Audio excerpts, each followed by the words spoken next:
Hello and welcome to another episode of The Grindbin. I'm Mike Wood. I'm Chris Mann. I'm Iago Faustus. And today we're talking about 1991's Sex and Zen. Yippee! Hey, Bobby, I got the money.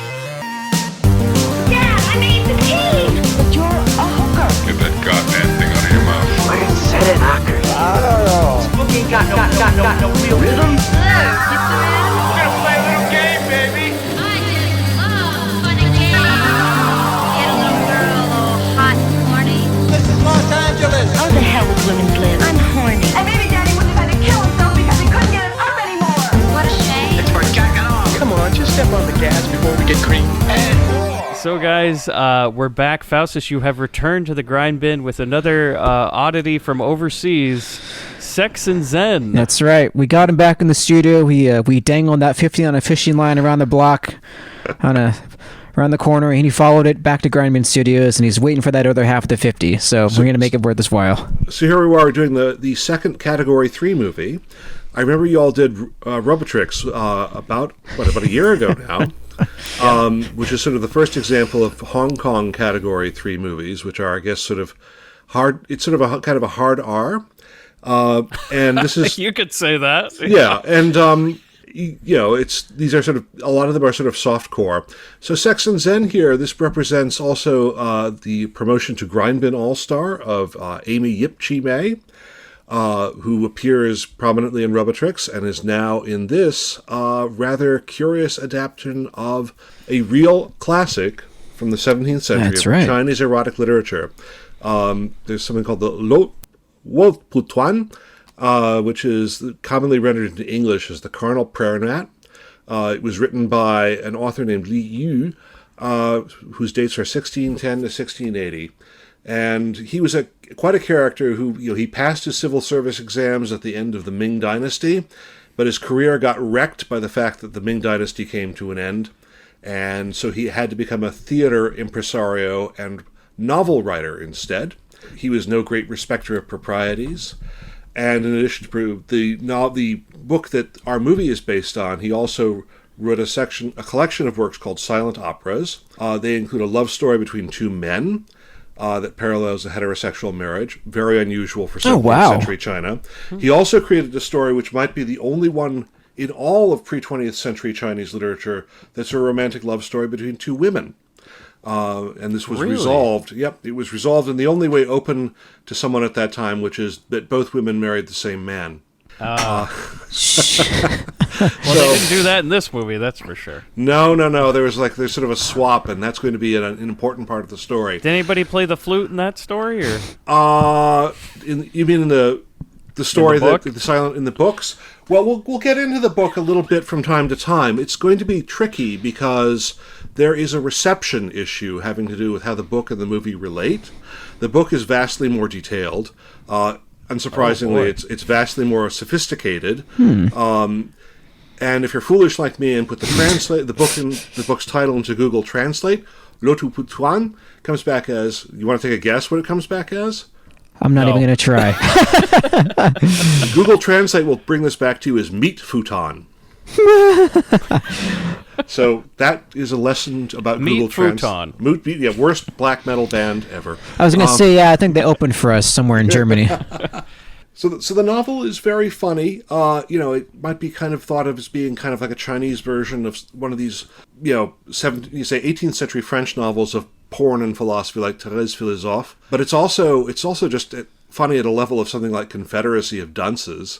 These are very strange characters acting very badly, as they do in the movie as well. The novel itself has sort of lots of metafictional digressions. Li Yu writes a critique at the end of every chapter of what he's just written, and tries to explain to the reader why they're doing it. But the central concern of the novel, and I think also of the movie as well, is that they're both concerned with the operation of karmic retribution.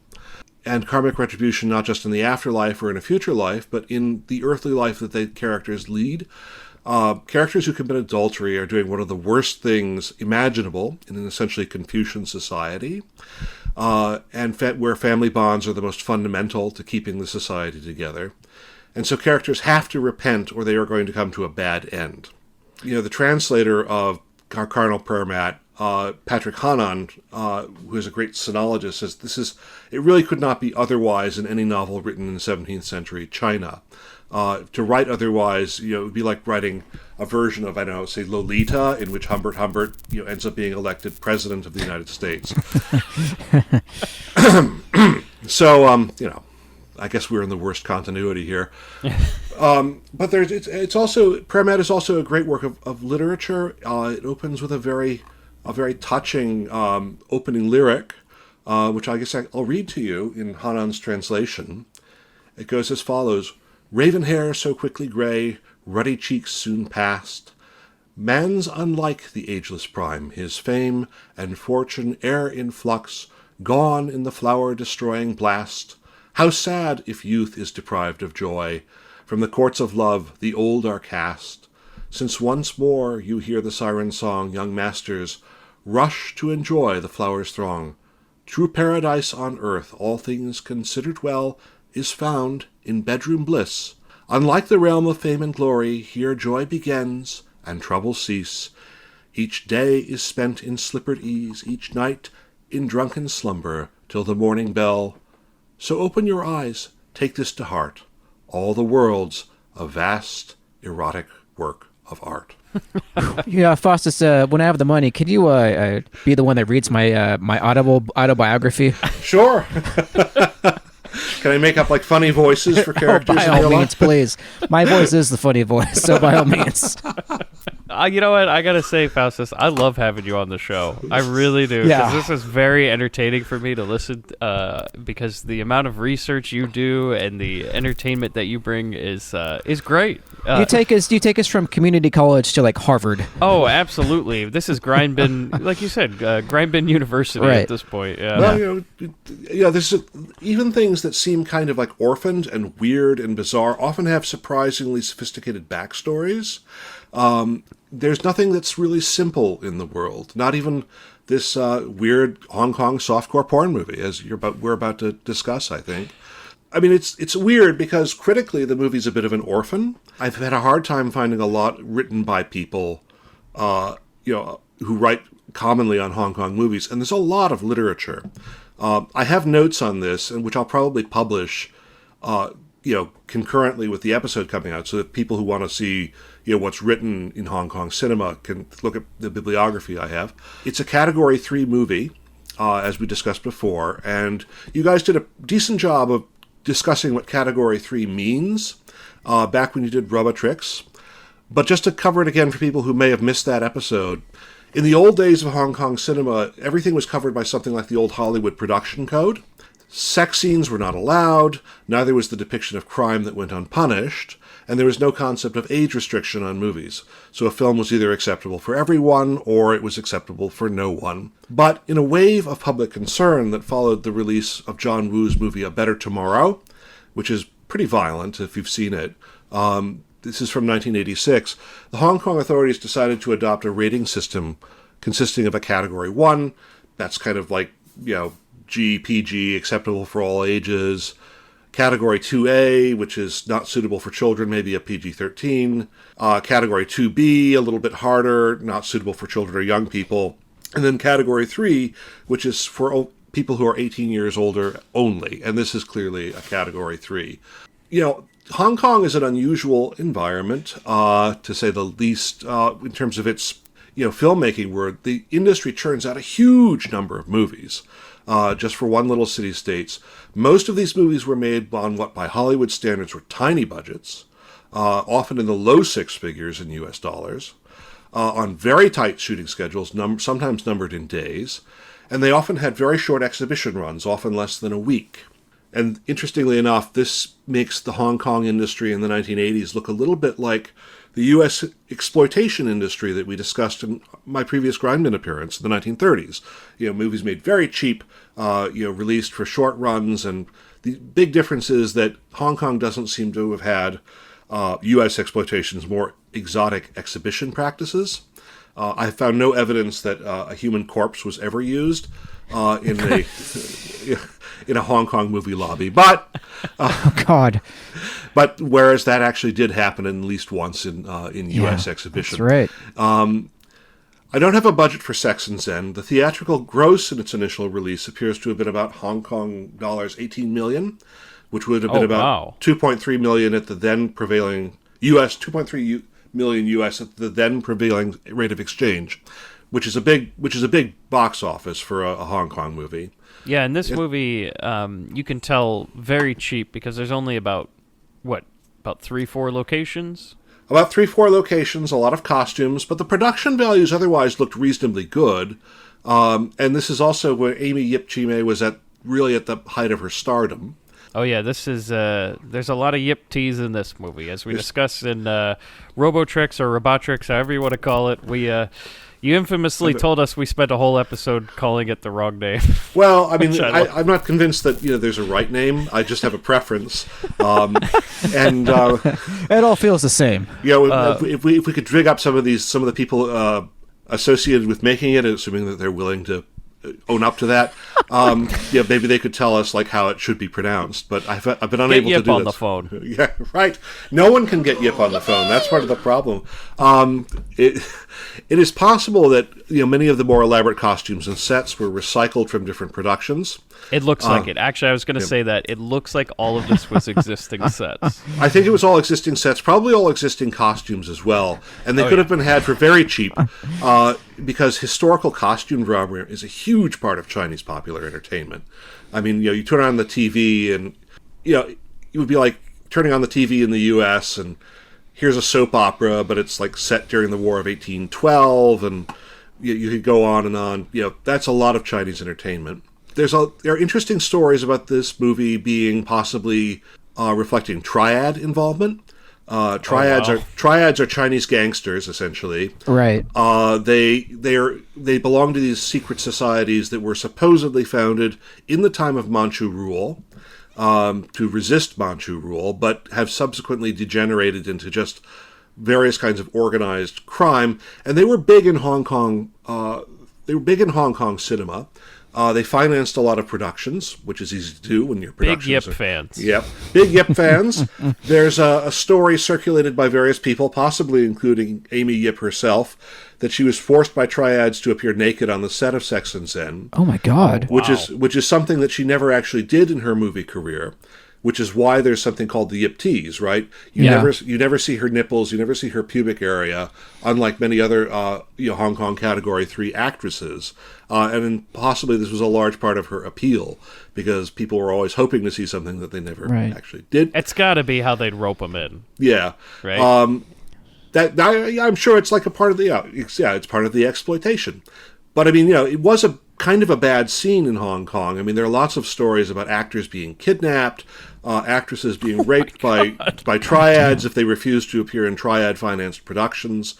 And we do know that in 1992, Amy Yip, along with Jackie Chan and several hundred other people in the Hong Kong film industry, led a protest march through Hong Kong to police headquarters demanding that they do something about this.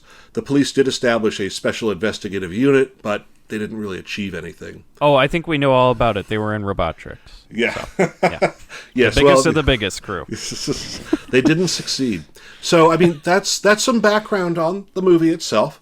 I've got a little bit on the people who are involved in it. Sure, and I'd just like to say, if you're going to watch the movie, you had sent me a... Now, it must be region-free or something, because I put it in my Blu-ray player, and it worked just fine. Yep. But it is an import DVD, or Blu-ray, for sure, because I believe you cannot buy it in America, right? It's you have to import this one? Well, I mean, I got it through Amazon, who I think bought it but it shipped from a dealer in Hong Kong. Yeah, because everything is, there's no English whatsoever on that cover. Right, so it was, but it wasn't. There are subtitles in the Blu-ray. Yes, and you can also get it in a DVD that also has subtitles. And the quality of the Blu-ray is way too good. Like, it is way too good for this movie. Well, I mean, I suppose it depends on what you're looking for, but yeah, that's true for archival purposes. Yes, yes, but let's say before we get into it, I think the funny thing we need to let the audience know is that we actually had Chris Mann watch the Amazon heavily edited version of Sex and Zen. Now, this movie is, I believe, an hour and 36 minutes on my cut. Yeah. I believe probably on yours as well, Faustus. Yep, it's the same disc. Now, Chris's cut is only 76 minutes. That's right. 76 minutes. That's okay, so right. that means they've cut 20 minutes from... Yeah. Chris's 20 version. minutes of the movie out. Yeah, and it had no subtitles. And it has no subtitles on Amazon, which is absolutely insane. So... Well, are you really we're- watching this for the dialogue? I mean, come on. That's true. It's They're hard enough. expect- It's hard enough to understand with subtitles, and sadly, I don't speak Cantonese, so I can't supplement anything there. But it does sound like it's sort of like it's going to be, Mike has got the middling version of it. I have this version plus the source text, Right. and I guess Chris Chris has- sort of has Sex and Zen minus kind of. Yeah, exactly. Less material and no dialogue at all. Right. So it's going to be an interesting episode, I suppose. Okay, and if, by the way, so here's the thing, is that I sent Chris a copy of the movie that I had found on a site that ends in the word hub, which has the full version of the movie on it, but I was like, oh, there's no subtitles on it. So I was like, Chris, go ahead and watch the Amazon version. He fires that up, still no subtitles. Still So no subtitles. if you do want to see the uncut version with no subtitles and you don't want to import a Blu-ray, well, that site that ends in hub's got it. So just search for it on there. You're good to go, man. That's right. Corn Hub, all your Yeah. needs for maize and vegetation, they got you covered. Yep. Okay. So, there is actually a kind of an interesting reception question, which is a lot of things about this movie that don't make sense even if you have the subtitles might make sense to an audience that is either familiar with the source text. And I do not know how broadly that was understood in Hong Kong at the time the movie was released. Interesting. Yeah, because this was a 3-hour watch for me. I had to pause multiple times and go over the subtitles. Oh, we know again, why so- you had to pause the mic. Don't Yeah, be exactly. shy. Well, a lot of start and stopping, Yeah, okay. but little 15-minute breaks. But no, I came back. It took me about 3 hours to watch it because constantly I'd have to rewind scenes of dialogue and be like, "What the hell? What are they talking about?" Oh, And Jesus. just copy it down, and I copy down a lot of dialogue because it goes at a rapid-fire pace. And you're right, Faustus. At some point, you're just like, it almost makes no sense. But it might have made sense. To the receiving audience in a way that it doesn't to us. And I would like to encourage, if anyone out there listening to this was in Hong Kong in say 1991 and has the right kind of cultural background, right? If you're from Hong Kong and you saw this at the time and you have a different view about how it's received, I would love to hear from you. Well, I'll tell you this right now. Probably not the Grindbin audience, but Well, you I never don't know. This is global, and there's probably someone in Hong Kong right now, listening, You never know, Mike. You never know. making notes. That's true. Don't sell us short. This is appeal number 1 to the audience to help me out here, because the appeal number 2 will be a little more salacious. Anyway, people in this movie: Amy Yip Chi Mei, born 1965, who plays the innocent and then not so innocent Yu Shang. One of the principal characters, becomes a Grindbin all-star with this review of the movie, having been one of the leads in Robotrix, 1991. And that's Grindbin episode 104, according to my notes. You guys covered her pretty well back then. Well, Chris did. Okay, good. He still brings up Yip every now and then. That's true. Yeah. Fair enough. Family dinners, Thanksgiving. Family dinners. She, she's famous for being voluptuous, but having a slender figure. I think she's a bit of a better actress than people often give her credit for. Her other film credits include movies with titles like Ghostly Vixen, Erotic Ghost Story, and Jailhouse Eros, all from 1990. She appears to have retired entirely from Hong Kong acting and all acting by 1997, possibly disappointed at not having been more taken seriously as an actress. Oh, wait a second. 1997 in Hong Kong, right? Yeah. That makes a lot of sense. But I mean, she had tailed off before then. Like, I think she has like one credit in 1994, one in 1997, and most of these are all clustered around the end of the 1980s, the early 1990s. But for all those history buffs out there is a big event that happened in Hong Kong in 97. Yep. The Hong Kong Robocon. Yeah, that's right. The Robocon to end all Robocons. So. Yes. I'd say Hong Kong cinema changed pretty drastically around 1997. There's 1997, for those of you who are not history buffs, is the Hong Kong handover, when British rule ends in Hong Kong, and it goes back to China, although technically or theoretically under the same social and legal system they had before. Yeah, don't they still technically have a president or something? They have like essentially, I guess he's called a territorial administrator. Yeah, it's called the Hong Kong is technically a special administrative region of the People's Republic of China, along with Macau, which is its own special administrative region. But I don't think they're pumping out those Category 3 films as much. No, not to the same extent. Although, I mean, there are plenty of them that exist after 1997. So, I mean, but the sense that it's the wild environment that they had prior to the handover may be changing. Other people in the movie: Lawrence Ong Kai-wah, born 1964, who plays the character I designate in my notes as Scholar Wei. He has a long career at Hong Kong television, beginning in 1986 in the television series called The Feud of Two Brothers. He appeared in a lot of movies, including the Category 3 A Chinese Torture Chamber Story, 1994. And he also has been in a lot of Chinese television in which he plays doctors. He has been nominated twice for the TVB Anniversary Award for Best Actor for playing the role of Dr. Paul Ching Chi Mei in the TV drama Healing Hands. Elvis Chui Kam Kong, born 1961.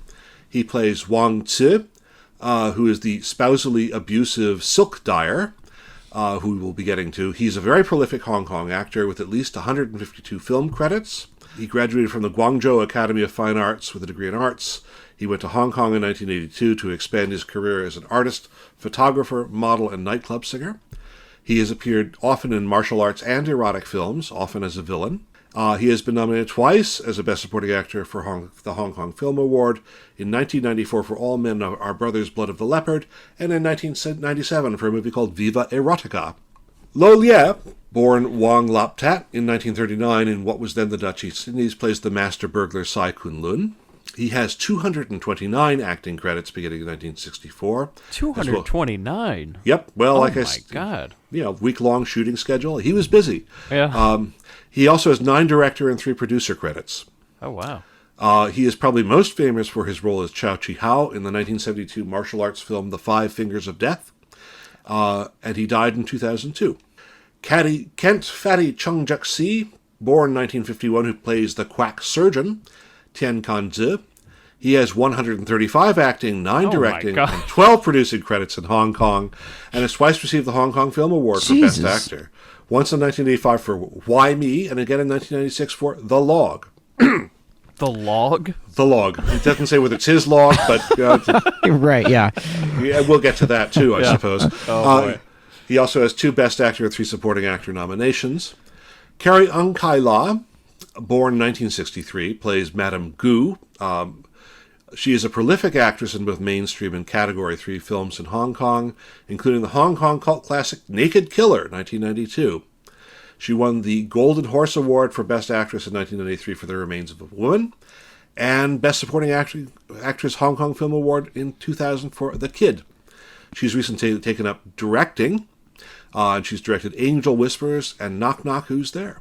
Now here comes one of my next appeal. Ayukarama Mari plays the character I designate in my notes as Wong de Tai Tai, that is to say, the dyer's wife, and I can find out next to nothing about her. Really? Oh, wow. Sex and Zen is her only credit in the Hong Kong movie database. IMDb is scarcely better, though it does give her birth year as 1969, and lists a handful of what look like Japanese softcore acting credits, which is sad because it seems like she practically carries the middle third of this movie. So if you know anything about her, write in, let me know. And if you give me your postal address, I'll send you a complimentary Erotic Mad Science postcard. Very cool. Actually, I'll send anyone a complimentary Erotic Mad Science postcard if they write in, but, you're not excluded. Then the director is Michael Mak Dongit, born 1958. He's the director of Sex and Zen and about 17 other Hong Kong movies. The most famous of which is probably Butterfly and Sword, which is a 2003 period action film that starred Michelle Yeoh, who you will recognize as being on the new CBS Star Trek series. Yeah, that's right. Really? And Tony Leung, who's a very distinguished Hong Kong actor. You've probably seen him in any number of things. He is the brother of the producer Johnny Mac, who's also the producer of Sex and Zen. And his other directing credits include Dragon Force, 1982, Everlasting Love, 1984, and Island of Greed, 1997. In case you're wondering, the Island of Greed is Taiwan. So... Oh. Shots fired. Yeah, well, that's kind of how it works, I think. So we should say, though, that while nobody may have heard of this movie in America, it does. It's had a number of sequels. Am I correct? In Hong Kong, there are at least 2. There's a Sex and Zen 2, which I haven't seen, and then there's like a Sex and Zen, I think 3, subtitled Extreme Ecstasy, which is kind of a remake of Sex and Zen originally. So yeah, it has a fair amount of sequelae. It's also probably the movie that for a lot of people represents Category 3 outside of Hong Kong. People have certainly heard of, people in the movie critical community have certainly heard of this movie, even if they don't particularly want to write about it. So it does have a rather higher degree of fame, I think, than most Category 3 movies from Hong Kong. Yeah, but I would say this is the type of movie, lock the doors, shut the windows, and turn off the lights, put a pillow over the lap, because it's not one anybody would maybe want to write about after they've seen it. I mean... Oh, I'm writing about it. Well, that's true, but we're on the Grindbin, so... Okay. I mean, I don't think it's going to get a write-up by... I don't think Roger Ebert would have written this one up in the Chicago Sun, but maybe. I mean, maybe. I'm sort of looking forward to our reference in Cahiers du Cinéma. So... this movie, before we get into it, audience, is absolutely insane. So everybody's probably listening to it going to be like, oh, how bad could it really be? This movie puts Robotrix to shame, man. Yeah, there is some stuff in this movie that is yikes. This is... We'll get into it, but do you have anything else to add before we start breaking down what might be one of the craziest movies ever featured on the Grindbin? Let's just plunge in. Right. There's really nothing more to do. Well, it's a good movie when you open up on a book. Chris Mann probably didn't know what the hell was going on when they just opened on a shot of a book. But Chris, it says that this is, quote, the best of the top 3 banned books that we're about to open here. All right. And they call it the Yu Putuan, which I think is a reference to Wo Putuan, which is the source text. I don't know what the other 2 banned books are. I'm sorry. This is the best, so screw those ones, okay? This is it's probably, I think, still illegal in the People's Republic of China. Oh, wow. So this is like their 50 Shades. Well, Chris, when you get into the missing scenes, it goes a little bit farther than that. So. I see. But it's described as the Book of Carnal Desires. Mm-hmm. And the first thing we see is we cut to this monk from an ancient Chinese dynasty, I guess. What year are we in? Well, it is described as being during the Yuan dynasty, which would put it sometime between the late second half of the 13th, first half of the 14th centuries. And this, I got to say at this point that this monk, right? Now this guy, it just made me feel at home because I would have selected this name if he had not been named this, because they said he always carries a big sack. And you know what his name is, Chris? What's that? Sack Monk. Oh, of course. Of course. He's known around town as Sack Monk. Little on the nose, huh? Yeah. And he is well versed in the Buddhist Sutra. As I started to call the Yippa Sutra, as we go through it in the movie, they constantly reference this book. And now, is it the same book, or is it like Wei himself that starts drawing the dirty pictures and making his own Yippa Sutra? Yippa Sutra. There are a lot of books. There is no evidence internal to the movie as to exactly what these books are. In the source text, there are a lot of titles given as to. I didn't write them down. I could probably look them up. They're apparently like classics of erotic Chinese illustration. The thing that the Sack Monk knows is he is actually a very austere Buddhist, and the movie really begins with a debate between him and our main character, a scholar named Wei Yangsheng. who I therefore refer to as Scholar Wei. Scholar Wei is licentious. The scholar and the monk get into this argument about the nature of carnal desires. The Sackmonks warns the scholar that there will be retribution for the improper indulgence of carnal desires, and the scholar simply sort of blows him off. He clearly wants to get out there and because get busy. Chris, you had no subtitles, so you probably have no idea what the hell is going on in this scene. But basically, this guy shows up, Scholar Wei, with his... Now, is this his apprentice with him? He's a page, I think. That's how he's in. He's sort of so he's sort of like a servant who ministers to his various needs. And so he shows up with this servant guy, Chris. His ward, if you will. Yes, and they go to the sack monk, and he's like, "Hey, basically, he fancies himself a little bit of a Casanova, and he's like, I have plans to go have sex with all sorts of women." And sack monk is like, "Well, hold on now." Not a good idea. Yeah, because if you have sex with somebody else's wife or daughter, somebody will eventually screw yours. And Wei's logic, he goes, "Well, guess what? I have no wife or daughter. So how about now?" And Sack Monk just kind of gives him a look like, "All right, dude, you're on your own. Go ahead." And there's that part where Wei even says something to him, Faustus, where he says, "Well, so what if a guy screws a bunch of women, and even if he does have a big family, then all his family will get screwed, and it's all good." Yeah. Oh my God! And the sack monk these are what are known as sophisms, I think. In and the sack monk just kind of gives him a look like, "Yeah, we'll see." And so then Wei and as I put Wei and the boys, they're here at a wedding, okay, and they want to quote tease the bride. Is what they keep saying in the subtitles. And the bride is Yip, so she's finally here, right? Yep. Grindbin All-Star Amy Yip returns. Oh, it's only 3 minutes into the movie. I mean. Oh yeah. Well, if you're seeing a Yip movie, she needs to come in soon. Okay? I mean, we're waiting 3 minutes too long for this Yip. Yeah, some guy's like, "Come on now!" You bet when she came on screen, there was a big round of applause in the theater. Oh, dude, popcorn was flying in the air out of excitement, like out of people's like, "Oh!" And by the poster of this one, they're like, "This is the one, boys. This is the one." I think she's going full Yip on this one. Ain't no tease in this one. We'll see. Yeah. And so they go to, quote, tease the bride. And when they go inside, they go in to tease Yip, but there's this old dude here who's her father, and his name, I believe his name is Iron Gate. Is that what it is? He's referred to as Master Iron Gate. This isn't explained in the movie, but in the book, the idea is that he's a man of such unbending rectitude that he won't admit anyone to his house, even as a servant. Oh. Thus, Iron Gate. Or Iron Door. Yeah, and in the movie, he basically says, like, "If you cross me, I will come down hard on you like an iron gate." So he's like the Don Corleone of this film. Yeah, sure. Okay. Juan Corleone, okay. Yeah, Juan Corleone. So we find out that basically Wei is getting married to Amy Yip, and his father-in-law, the Iron Gate, is basically telling him, like, don't fool around.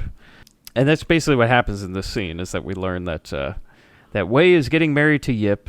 And Yu Shang, she's referred to as in the movie. Okay. And she is a virgin because we go to the wedding night. Wei is doing it right, man. He's got candles in the shape of a heart. He's got the red lights on. That's nice. He's got the best silk on the bed. It's time to go. Ba ba ba. Yu Shang has brought her anesthetics and analgesics. Yeah, so Yip goes, "Yeah, Chris, you must have been so confused by this." She holds up a plate of stuff, and she goes, "Yeah. Okay, I know that," because he says to her, he goes, "Look, it's gonna hurt, okay? Yeah. Your first time, but it will eventually be great."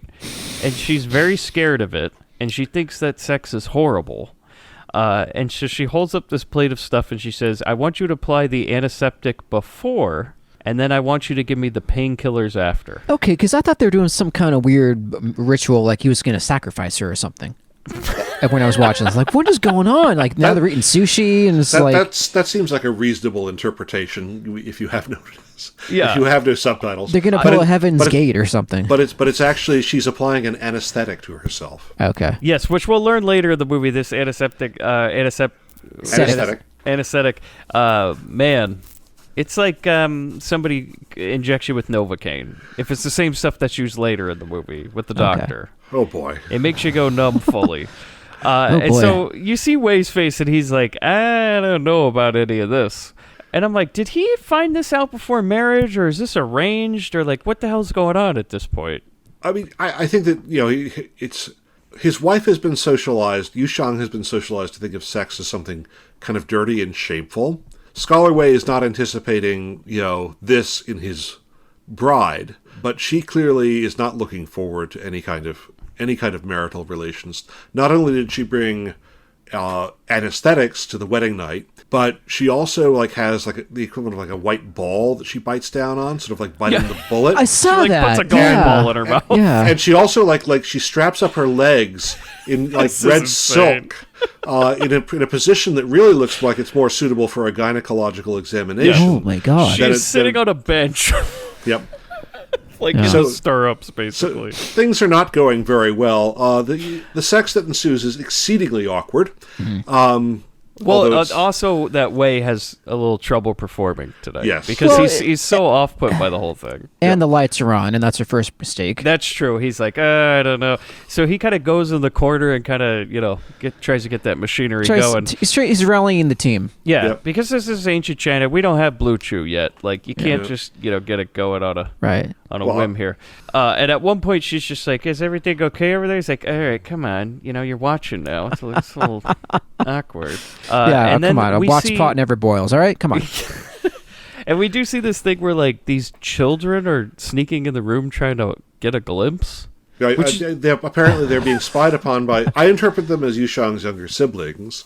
I'm not really sure what their relationship to her is, but they're somehow in Master Iron Gate's house, and they are watching this as it's going on. And then I think at some point, sex ensues, but then Yushang kicks Scholar Wei off the bed. Yeah, she kicks him right in the gut. Or Yes, what we and- think is the gut. Yeah, he manages to injure himself in a very sensitive Oh place. god, yeah. Then Yushang swallows her bullet, requiring Scholar Wei to perform some Yuan Dynasty version of the Heimlich maneuver on her. Yeah. It just Just hasn't gone very well. it's like a weird reverse rocking chair Heimlich that they're doing. Yeah. I'm like, this Yeah. is just. Well, what happens, Chris, because you were probably confused, is that there's blood that's on the ground. yeah. And Wei just assumes he's like, oh no, we had sex. She's like, I guess we already had sex. He's like, no, trust me, we didn't have sex. Okay. and she's like, well, what's that blood? And that's when he looks down and realizes, Oh god. she apparently kicked his dick to the point that it bled. Oh god. And so that's why you get There are a that. lot of groin injuries actually in this movie. Oh man.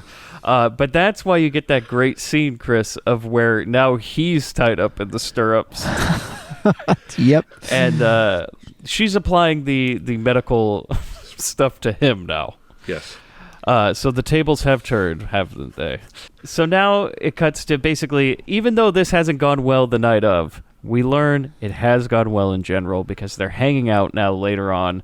He manages to loosen her up, essentially. He gets a book of erotic Scholar Wei gets a book of erotic illustrations. Which he tries to use on multiple women in the movie. I call it the Yippa Sutra, Right. just because in honor of Amy Yip. But he uses it on his wife first, okay? We are, by the way, only 8 minutes into the movie at this point. It's down straight to business. Jesus. But it works. I mean, they're by 9 minutes into the movie. We have more sex. This time, not so awkward. And you know what? She studied. Yes, Yeah, because they use every picture in the book. they certainly do, and they for make her. good use of various Yuan Dynasty furniture and even an outdoor swing. Yeah, they found the swing. I was surprised because when he showed her the picture of the swing, I'm like, all right, let's not get crazy. Oh my God, they're doing it. Yep. Yeah, I don't think Iron Gate would have been too happy if he came home to see that one. No, That's the family swing. Chris, Took our did they daughter's keep photo on ver- that swing. Yeah, did they keep the swing in your version of the movie, or? The swing is in the version of the movie. Yes, I was impressed at the engineering that okay, they got it on the branch and still holding. Good for them. Well, like I said, Chris, they did a fair amount of studying before they went to the scene. Yes. So then we cut to, from there, a whole bunch of Yippa Sutra moves to an old man killing a fish with a club in a river. yep. And Scholar Wei and his page, they're out for a walk, and they encounter this man who's using a club to kill a fish in the river, which strikes me as not all that easy. But But he does Page- it. But he does it. And we will learn why he's so good at doing things like this subsequently. The page manages to lure this guy into a friendly encounter, He pulls out some liquor, essentially. So they sit down around the fire with the giant fish that he just killed in the river and find out that this man is Sai Kun Lun, master criminal, or burglar or something to that effect. Yeah, they call him cat burglar in the subtitles, so I just call him burglar throughout the rest of the movie. He's my favorite character in the whole movie, by the way. He's a fine character. I call him Master Sai. So there's a friendly riverside meal, followed by Scholar Wei inviting Master Sai to assist him in his program of seducing women. This is crazy.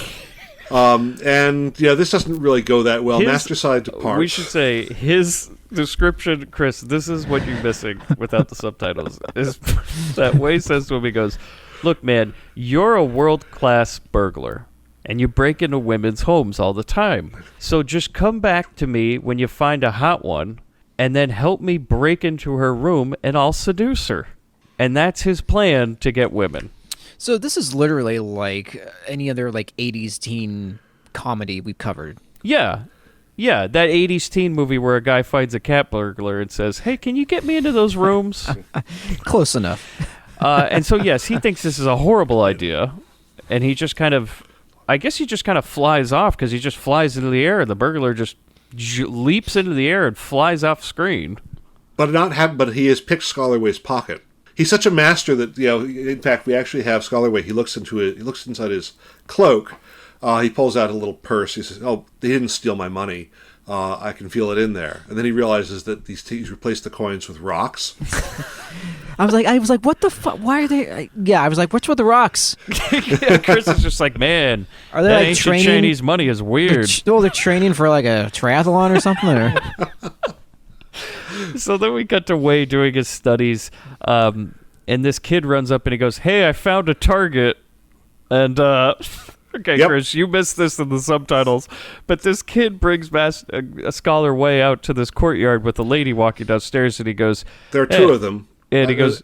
Just to note, I think the names of these characters are Wei Chu and Hua Chen. Okay, I call one of the girls cousin... Mm-hmm. And the other one, Flute Girl, and we'll find out why I call her Flute Girl very soon. Oh, no. By 15 minutes into the movie. Yeah, that is... Wow. So he runs out, Chris, with this child who looks at Scholar Wei and goes, "Big enough tits for you?" That's the line as he introduces this girl to him. Mm-hmm. And Wei says, "Yeah, sure, great, kid," and he pays the kid some money. And then Wei tries to make his move, and it goes about as horrible as you could imagine. He brings along his book. Oh, yeah, he's got the Ipa Sutra in tow. He walks onto the stairs, and then he just falls on the stairs and just eats shit right in front of her. Oh, yes. And I don't know if he does it on purpose or not, because he kind of has this, like, shit-eating grin on his face, like, Maybe he's going for the sympathy card. I don't know. But he kind of looks embarrassed as she just kind of gives him a dirty look, and he walks off. And then Wei leaps to his feet. He runs over. He's like, whoa, whoa, whoa, whoa. Did you drop this book? And she goes, no. And he's like, no, you should really look at it. You should look inside of it. And she's like, okay, but it's not my book. And so he opens it up, and oh boy, we see a picture of the swing. And there's all sorts of various sex acts that he's just showing. He's basically like, this is a man's like, my way of hitting on a woman is I'm going to go up to her at her house, I guess, or at the university, and I'm going to show her porn. Yeah, show her my Danzig comics. Yeah. And she's disgusted. She slaps him on the head with the book, and she heads off to some carriage where she says goodbye to her father, who's going on another trip. And as we'll learn later in this movie, his trips are full of all sorts of I think dalliances. This is actually her husband, I believe. This is her husband? Yeah. Oh, boy. Okay, well, that puts a little bit more perspective into later in the movie. Yeah. Huh. Oh. So, yeah, he has quite the trips, as we'll find out. But we cut to a rainy night. And you know what? While husband's away, that flute will play. Am I right? We're out here. It's dark and it's rainy, and they're all Wei Chu and Hua Chen are out in this isolated pavilion. It starts with one playing the flute innocently enough. Now, are they really cousins? I think they are actually. Yeah, that makes it cousins. more troublesome. What's about to happen? But, also, we should say it's a rainy night. They're in like a gazebo that is the most well-lit gazebo ever. There's like floodlights on this thing, which makes what they're going to do inside of it very awkward. Yeah. An interesting use is found for the flute. Oh boy! So this is what Don't makes it... try this at home, kids. No. But I just want to say we're not going to say what happens. They're great at sharing. We'll say that. But when you're watching the movie, you don't know how far it's going to go because she's playing the flute and the cousin is, well, she's having a meal. She's having a snack. And while she's playing with the flute, they start kissing each other. And then I'm like, I wonder where she's going to put... Oh, no. Because she just kind of slowly bends down and it goes somewhere where the sun doesn't shine. And you're like, oh, geez. So it's literally like American Pie. That's what we're doing. Yeah. Wow. It's something, man. That's Jason when you know Biggs, what you you're hack. in for. Yeah. You're in for something, Chris. So this scene goes on for a long time, which I'm assuming is cut out of the Amazon version. Oh, yeah. I did not see that. Yeah, Chris, it is very graphic. Like, very, very graphic. And as you said, you described this as softcore, Faustus. This scene, though, we're getting on the border. You know what? I feel like the younger brother, when his older brother comes home from like the adult theater, going, "What happened? Tell me what happened! Come on! Oh, come on!" I get to get the juicy details, and I just have to envision it. I feel like I'm 8 again. Look, you're just getting the Spice Channel unscrambled right now. Yeah. Okay, and we're unscrambling it with our illegal cable and telling you what really went on, Chris. Right. So it's I would have to say though it is the classiest way I've ever seen a flute go into somebody, I guess. It's very tastefully shot. Yes, there are some very creative use of long angle cameras, or long distance camera angles here that are. We do have an overhead shot, which must have required some sort of setup. Going for the Oscar that year. They pulled out the crane, man. They went all in. So. Well, they definitely did go all in. So The cinematographer for this movie really did give it his all.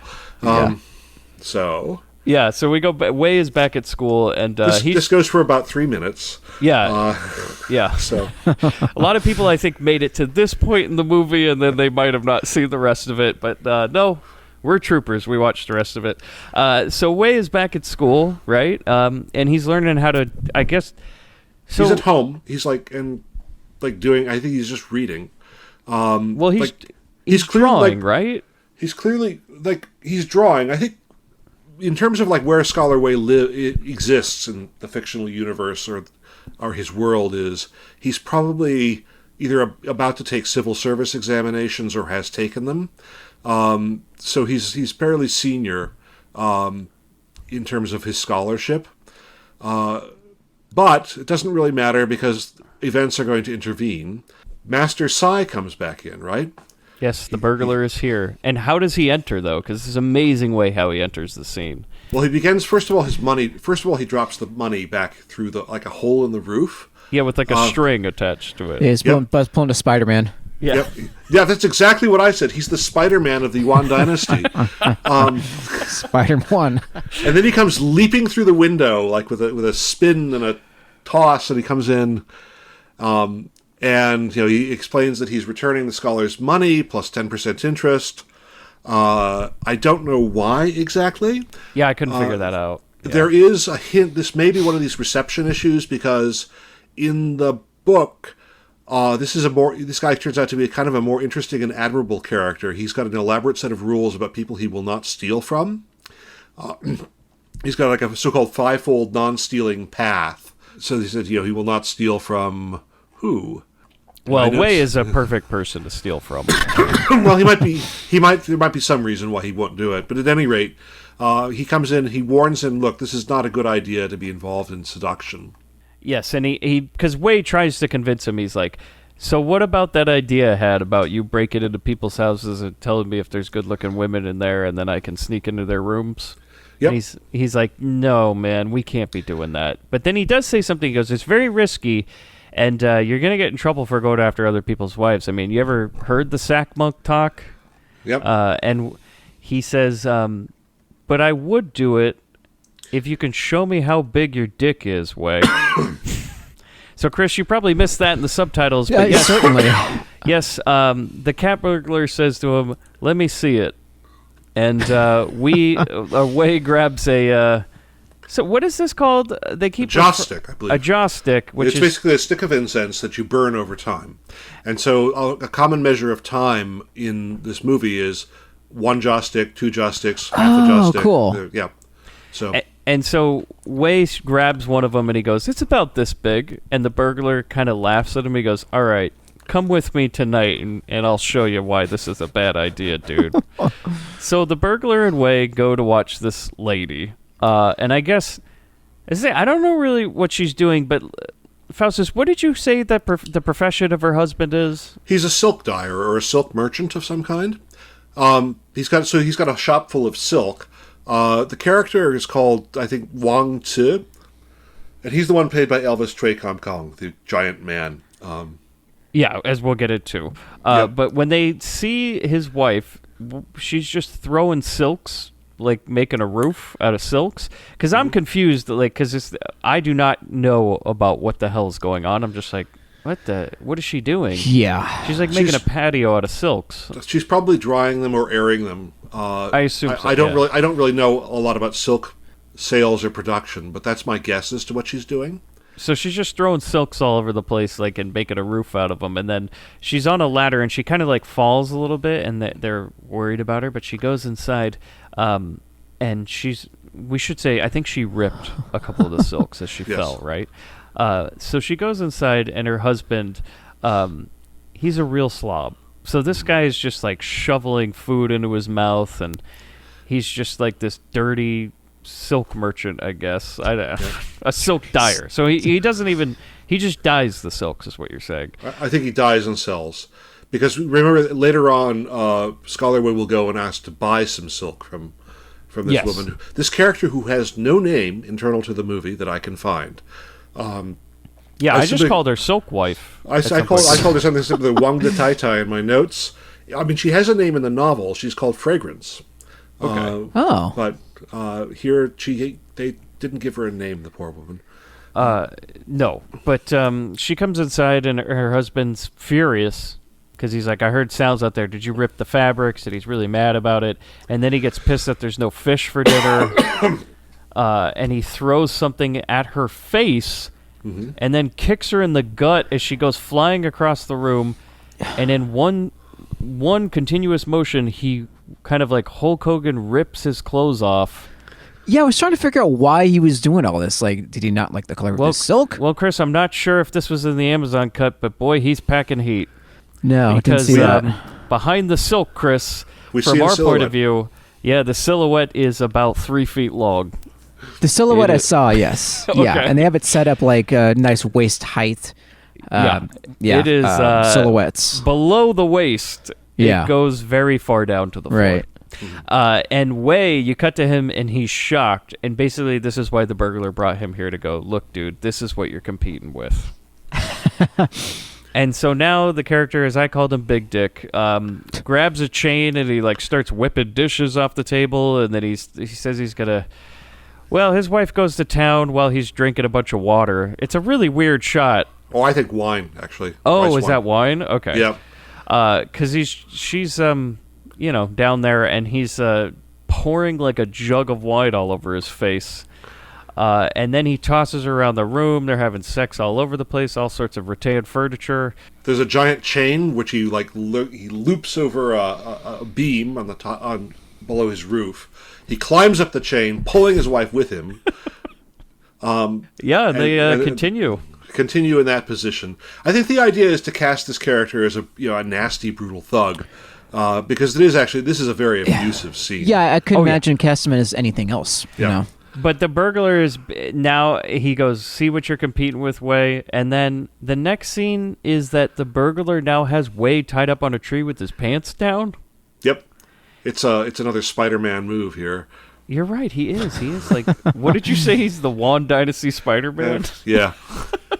But the burglar has him tied up, Spider-Man style, with his dick hanging out. And he says, "Man, you're never going to be able to compete." And he kind of looks at him. He goes, "It's so small." And he's making fun of him. And he says, "How dare you make me go find women for you to pursue? I'm not a pimp." And the burglar walks off. And Wei is like, "No, I deserve it, but I need your help." And the burglar looks back at him and he says, "You have good spirit, Wei, but you need a lot bigger junk if you want my help." Unless it's as long as a horse. And at this moment, an idea begins to germinate. Yeah. So then we as it always does. Yip at home. Okay. Yep. We're And now she's- only 27 minutes into the movie. Yes, and she's writing a love letter to Wei, and she longs for him to return home. And well, the letter's written in both ink and something else because she found somewhere to put her brush. Let me just put it this way. This is a very unusual exercise in calligraphy. Yeah. And the next thing we see is, well, she does some more calligraphy, but she's not using her hands. And I don't know if they cut this out of the They Amazon definitely version, cut this Chris, part. But Definitely we cut this part. We see Amy Yip crouching over a paper. And Her calligraphy is really good, too. yeah, no. Oh, okay. Although her father might not approve of it a little later on. But back at the school... You're saying they didn't put it on the fridge that night? No. But back at either school or his home, Wei... I think he's at school because she references that Wei is out on his studies. Well, he said that's what he told her. Okay, because that's why he has not returned home. Right. And we're led to believe that Wei is going to go pursue other women than hang out with Amy Yip. Right. And I'm like, I think she was miscast. So we're back at school, and he's upset, or at home. Wei is upset that he has a tiny wiener, and he asks his page for a knife because he's going to cut his own dick off. He's so upset Jesus. about it. So he puts it on a fruit plate, and the page tries to stop him. As he spins around, Wei accidentally stabs the page. Oh, no, I'm sorry. The page stabs Wei. Yeah. Yeah. And he's like, oh, no. Hold on. Let me restart that. Wei accidentally stabs the page, Yes. resulting in a grisly injury. Right. So, Which we should say that not only is it a bad injury, but Wei is pissed because he makes the page pull down his pants, and he gets really mad that he finds out that the page is packing more heat than he is. Yep. And it's a big point of contention. Yep. Nonetheless, good pages are hard to find, so the scholar straps his long-suffering page to a chair, carries him off on his back to see the doctor, who happens to be on vacation. And we should say that he's not only is he in a chair on Wei's back, but he's got a bloody rag held on his crotch. Yep. Going through the middle of the town square. They're looking for a doctor. And like you said, he's on vacation. But you know what, Faustus? They found another doctor. They did. They find another doctor, a Tian Chen-si. This is Kent Fatty Chung Jak-si, a very questionable medical practitioner. He's an immensely fat man who is, at this stage of the movie, eating and drinking vigorously. Yeah, at the point that we're introduced to him, they walk into this dirty-ass doctor's office, and this fat guy comes out gnawing on a chicken bone and then just tosses it on the ground when he's done with it. And they're like, I think he'll be fine. He does provide some treatment, which is apparently effective. So the treatment is apparently that he says to them, it's going to take 15 days to fully recover, but he just puts a bamboo condom. Yeah, that part I laughed at. I'm like, okay, obviously there's some kind of injury that hasn't been translated other than this bamboo condom. Well, it's more like it's like a splint, if you will. Yeah. And he puts it over his crotch, and the page is just laying on a bed with that thing sticking up while Wei and the doc are having dinner. Yep. And Yes. over dinner, the doc tells Wei, he goes, yeah, so it's funny you guys come in here for a dick injury because I've been working on this experimental surgery. And he goes, I'm very skilled at transplants, he says. and Faustus, this goes on with the last episode you were on. I mean, they weren't transplanting dicks, but we were dealing with mad scientists. So. Yes, well, this guy is the mad scientist of the episode. There's discussion about what kind of thing to transplant. They discuss but reject the idea of transplanting an elephant's organ. That would just be like a third leg. Yes, we should say he's going to transplant animal. This is what it says in the subtitles. He goes, in so many words. I mean, obviously it's not the same words, but he says, I'm working on a procedure to transplant animal dicks onto men. And Wei gets really excited about it. Okay, because the next scene I thought he was being held prisoner, like he's been captured. Okay. No, he says, I'm working on a procedure.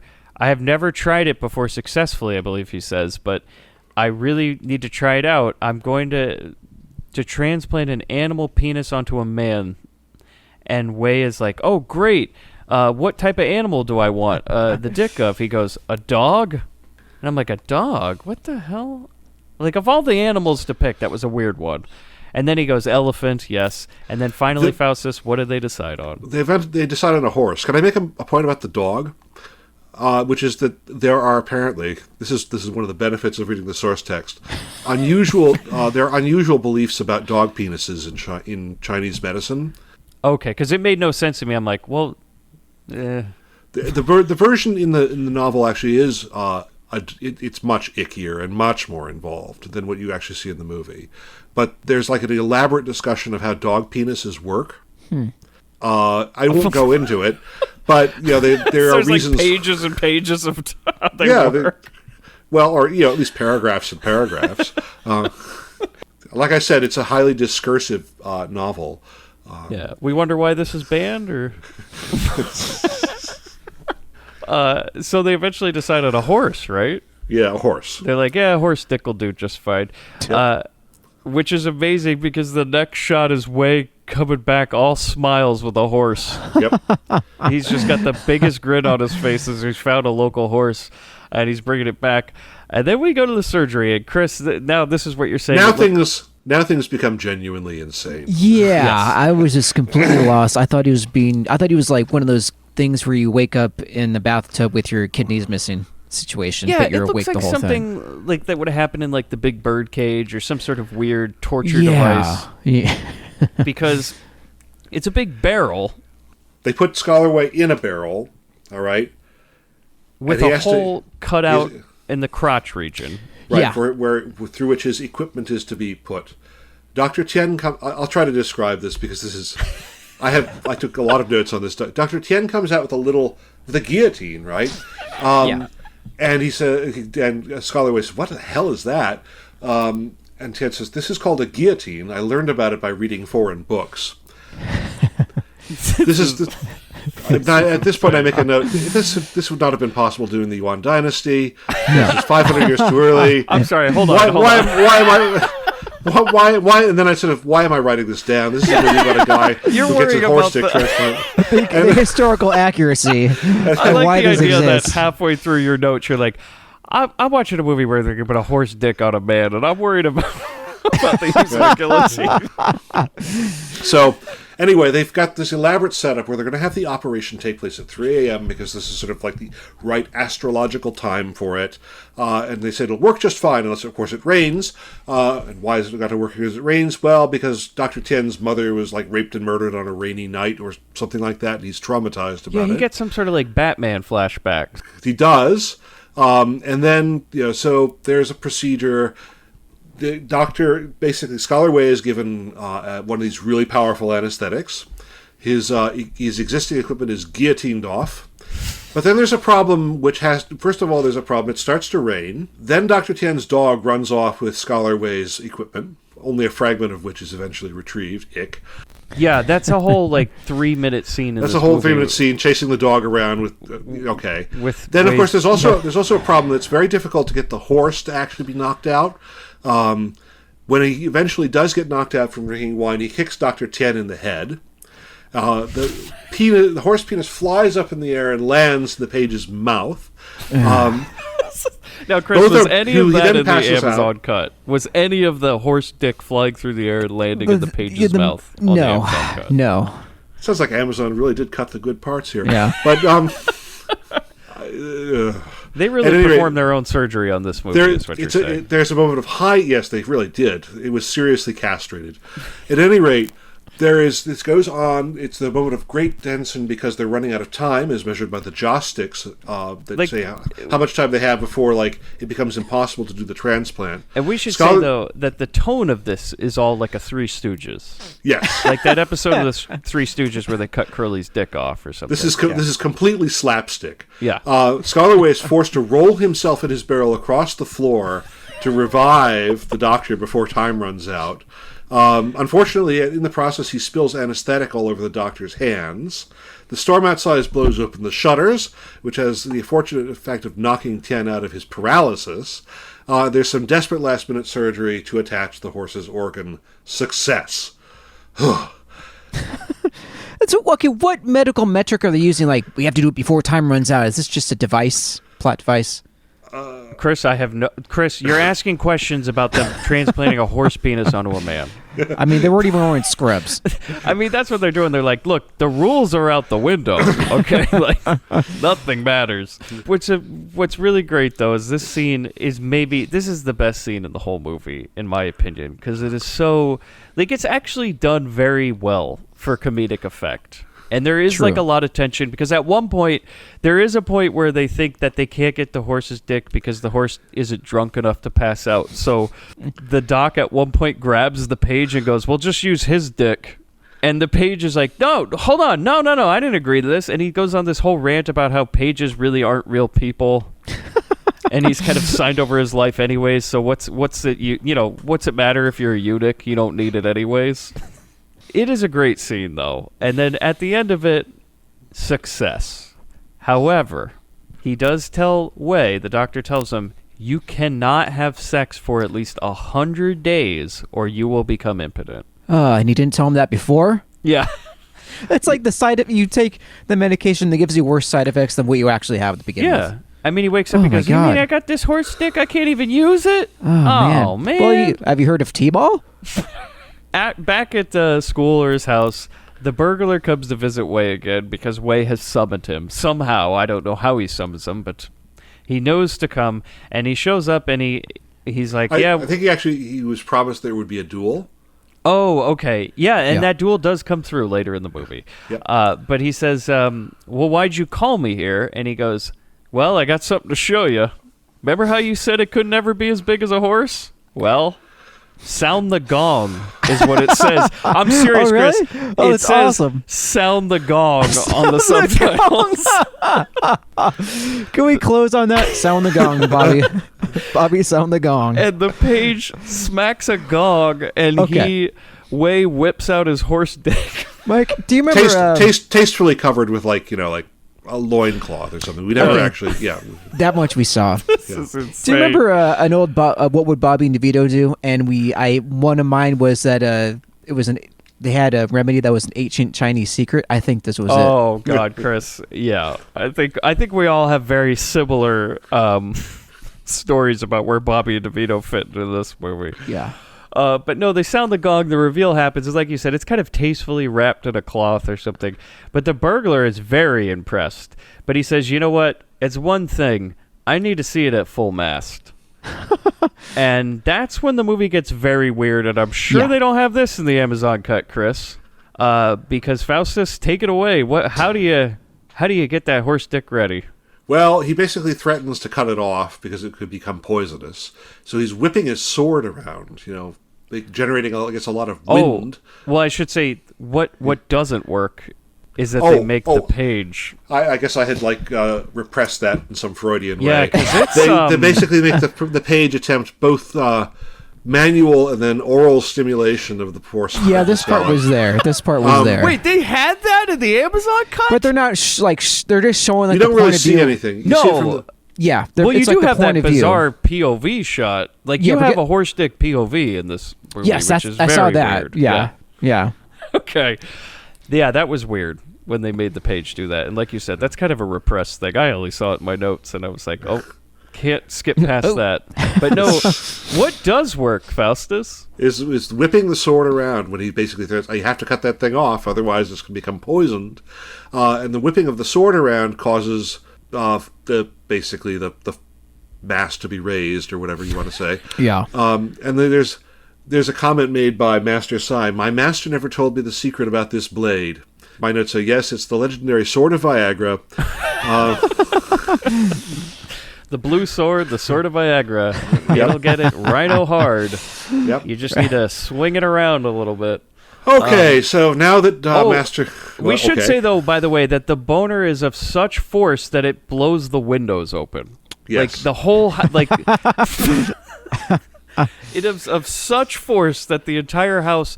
Every window and door flies open, and leaves just start flying in the house, and the burglar's like, I am impressed, man. So Wei is walking around town, and you know what? He has got that strut. He's like strutting around like Travolta at this point. He is just ready, dude. Yep. And you know what? he's singing. He's singing in his head. He's off to buy some silk. Yeah. Oh, yeah. So he goes to the silk lady. In fairness to Scholar Way, if I lived in this town, I'd probably be trying this myself. But go on. The horse dick or the silk? the Wong de Tai Tai. Okay. I was just not the whole thing. Yeah.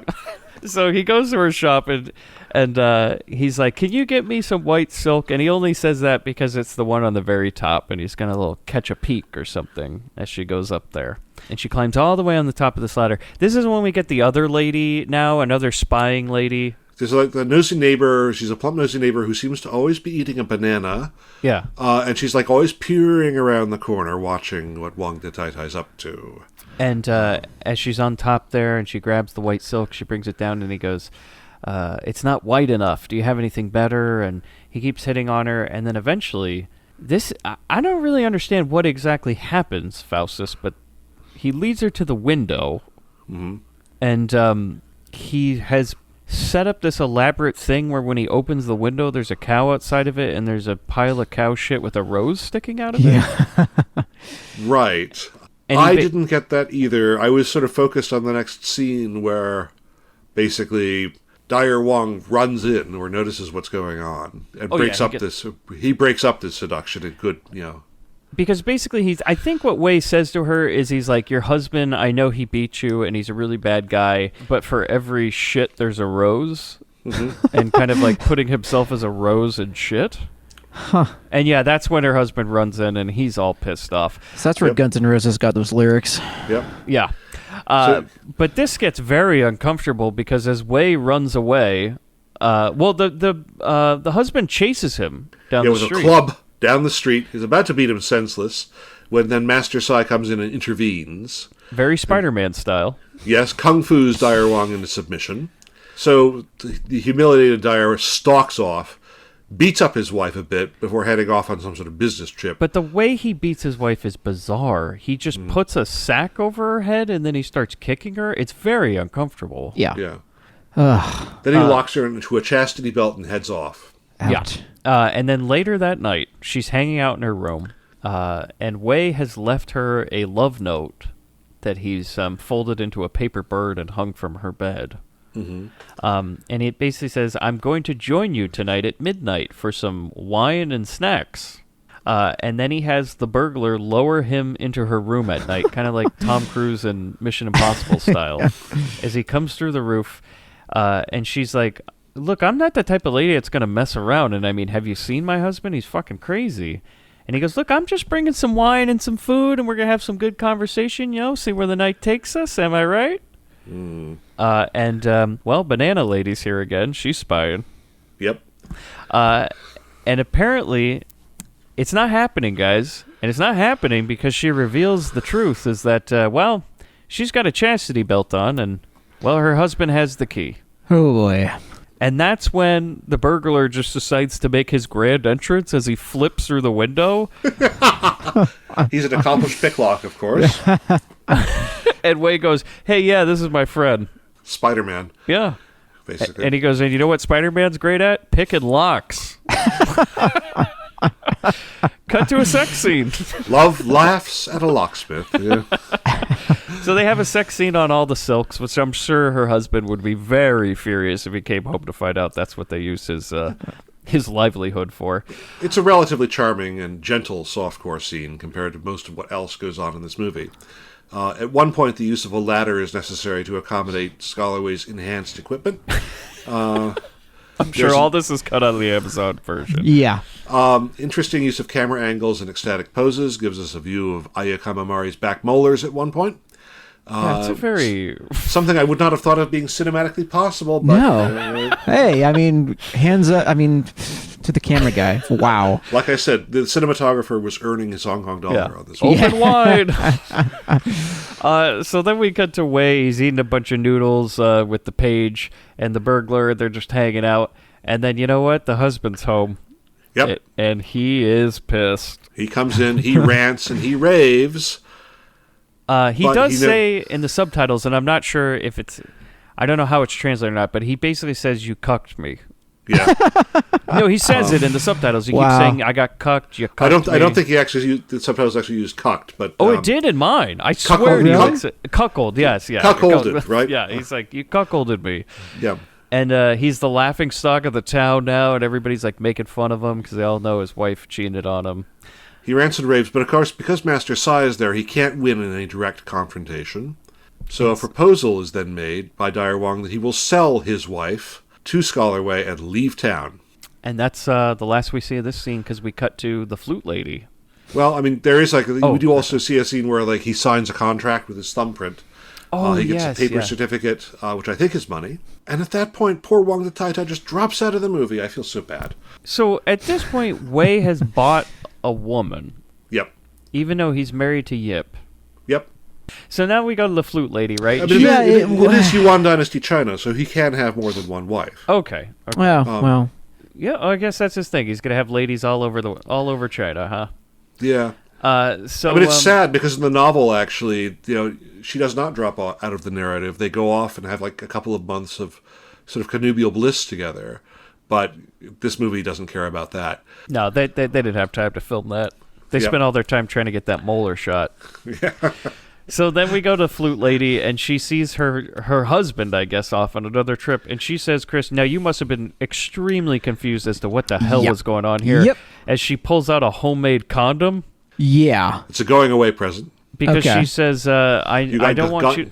Got gonorrhea or something the last time you went away. She says in the subtitles, she says, "I don't like if you're gonna go whoring around, I have made this homemade condom for you, so you don't bring back anything this time." And she's apparently, I don't know, made him some sort of ancient Chinese prophylactic. Apparently so. yeah. Yes. And so then the flute girl comes into her room and she finds a love note from Wei. And it says, meet her in the gazebo at night. Or it's in the gazebo at night. Then cut to a sex scene, but you know what, guys? Something's missing, right? Like, it's just that, she's not excited. He's not really, doing it. So she pulls out that whip and she demands that Wei whip her while she's kind of bent over on a chair. And it's just very odd as he kind of Indiana Joneses her for 5 minutes. I'm sure they cut that out of your version, Chris, but it's very odd. Yeah, I'm not privy to that one. No. But she's into it. Oh, yeah. And that so- gets her going, so... Yep. That's the whole middle of this movie kind of just becomes sex scene after sex scene. That's when we go to Yip. She's at home, and her dad, Iron Gate, comes in, and he looks suspicious because he looks at her calligraphy on the ground, and he goes, "Why does this look like shit?" He's like, this does not look like your normal calligraphy. There's something weird about this one. And she's like, I don't know. And then he looks over, and he finds her copy of the Yipa Sutra, and he's not happy about it. He's basically going on and on about how she has pornography in his house. And then there's her little sister, I guess, is introduced. It's her serving maid. Okay, so her serving maid, because Iron Gate also blames it on the serving maid, how come you didn't do anything about this? There's some casual servant abuse.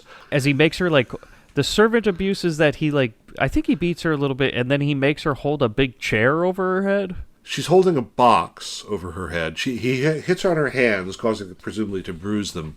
Then she has to kneel, holding a box over her head that presumably holds the Book of Discipline, which Yu Shang has to kneel next to her, reading from that Book of Discipline, presumably to make her more disciplined or less salacious or less interested in pornography.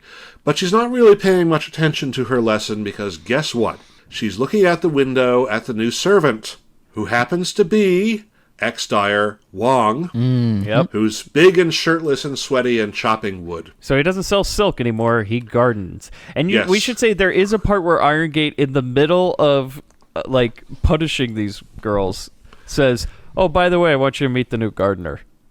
It's very weird. Really? That's what he says? Yes, he introduces him in the middle. He's like, "Oh, yeah, by the way, this is the new gardener." Oh my He God. explains who he is anyway. Yeah. Yeah. And so, by the way, Yip has eyes for him.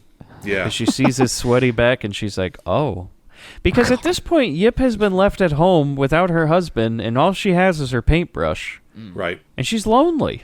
Yes. But, man, she's found something. And so now we cut to Wei. He's hanging out with Fluke Girl, and he's like playing footsie with her under the table, and then, well, she makes him eat a fish cake, and it's been somewhere interesting, and he doesn't look all that into it. It's like starfruit, right? Oh, it's starfruit. Yeah, he doesn't look all that into it. He's like, nah, but she still makes him do it. And then I write, I can't believe I'm writing this. I'm sure this is not in the Amazon version, Chris, but she grabs a loaf of bread. And Faustus, you want to take it away? Well, the loaf of bread is used in... We should say it's a sourdough, okay? Yeah. So it's like a sourdough loaf that she split down the middle. Well, think fleshlight, I think, would probably be the appropriate. Oh, God. And it looks like it's kind of like half-baked, because it's a very soft sourdough loaf that she has split down the middle. And you're right. Oh, boy. Fleshlight would be a good description of it. And she does that until all of a sudden one of her servants runs in and goes, "Oh my God, your cousin's coming in. Yep. We gotta hide Wei." And so Wei hides in, well, the only place to hide in this room was there's a giant human-sized chest. Yep. Just sitting on the side. And the cousin comes into the room and she looks around and she's like, "Something's wrong here. What's going on?" Bread doesn't normally have semen in it. Oh, God. Yes, there is a part where the cousin takes... Oh, by the way, we should say that during the act of the bread thing, she does... Fluke Girl does make Wei eat a piece of the bread, and he is not happy about it. Yes, Yeah. No. She force feeds him a piece of the bread, and Oh, my he's God. not happy about it. But the cousin, well, she takes a bite of the loaf all by herself. And as Faustus said, she goes, usually bread isn't warm and have juice in it. Oh, my God.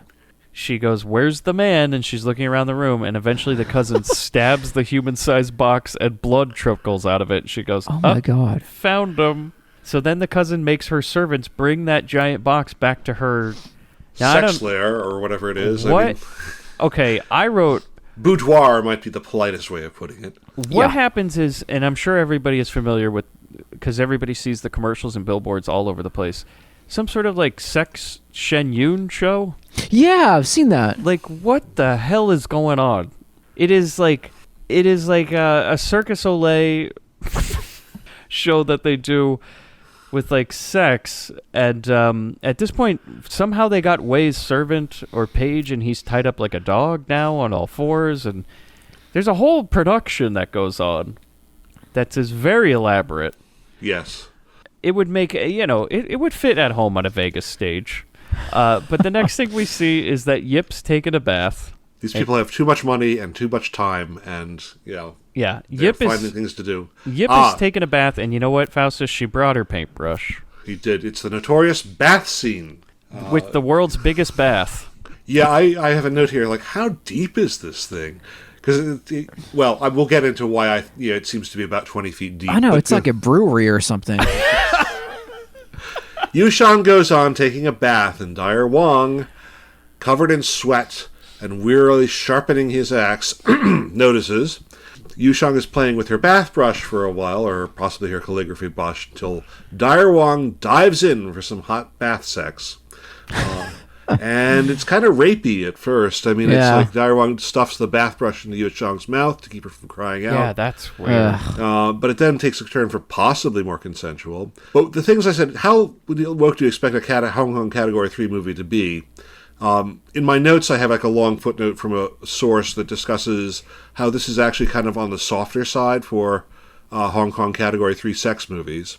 And people who want to can read it. But the other thing is, like, how deep is this tub? Because he's deep underwater, basically performing what looks like cunnilingus on her. Yeah. And his feet reach down to a bottom that we cannot see. Yeah. Which makes me think that this bathtub is like 20 feet deep. It's crazy. Also, like, how long can he hold his breath? Like, this guy, Yeah, because he's, you know what? He never takes his head above water. Yeah. He's underwater the whole time. Well, you said it to win it, Mike. For like a that's 4-minute scene. They do. It is like a 4-minute sex scene as they have sex in a 20-foot deep tub. It's like Chris said. It's like watching somebody fuck in a brewery. It's very weird. Or some weird Willy Wonka factory, Yeah, that's the fizzy, scene. That's it's the the fizzy, room. That's the room Gene Wilder didn't take him in, Chris. Yeah, the jizzy lifting room. Yeah. Oh, no, not there, children. Not there, children. No. Let's get on with our program of homicide.